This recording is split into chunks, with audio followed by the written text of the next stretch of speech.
Where, after all, do universal human rights begin? After World War II, it was clear that the horrors of the war should never be allowed to occur again. Founded in 1945, the United Nations sought to prevent future atrocities by affirming, in its foundational charter, faith in fundamental human rights, the dignity and worth of the human person, and a commitment to promote better standards of life in larger freedom. In the years that followed, member states of the United Nations strived to develop the human rights provisions of the Charter and capture them in a single document. It took 3 years to agree on a common vision.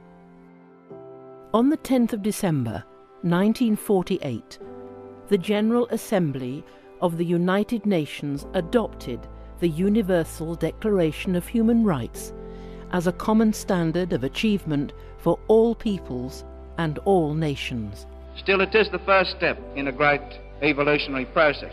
It is the first occasion on which the organised community of nations has made a declaration of human rights and fundamental freedoms, and it has the authority of the body of opinion of the United Nations as a whole. And millions of people, men and women and children all over the world, will turn for hope and guidance and inspiration to this document. While history alone can determine the historic significance of an event, it is safe to say that the declaration before us may be destined to occupy an honorable place in the procession of positive landmarks in human history. The Declaration consists of a preamble and 30 articles, with Article 1 powerfully proclaiming that all human beings are born free and equal in dignity and rights. No discrimination, right to life, liberty and security, no slavery, no torture or cruel, inhuman or degrading treatment or punishment, equal protection of the law, no arbitrary arrest, detention or exile, fair and public hearing, no arbitrary interference with privacy, right to freedom of movement, right to seek and enjoy asylum, right to a nationality, right to marry and to found a family, right to property, freedom of thought, conscience and religion, freedom of opinion and expression, freedom of peaceful assembly and association, right to take part in government, right to work, right to rest and leisure, right to food, clothing, housing, medical care and social services, right to education, right to participate in cultural life. These human rights are not country-specific. They are not a reward for good behavior or particular to a certain era or social group. They are the rights of people of every color, from every race and ethnic group, whether or not they have disabilities, citizens or migrants, no matter their sex, their class, their caste, their creed, their age, or sexual orientation. The Declaration has generated action for human rights protection in many ways.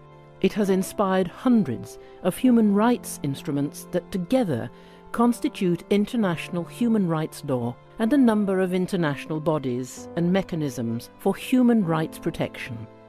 The principles of the Declaration have supported the decolonization struggle and have been enshrined in the constitutions of the newly established countries which have joined the United Nations.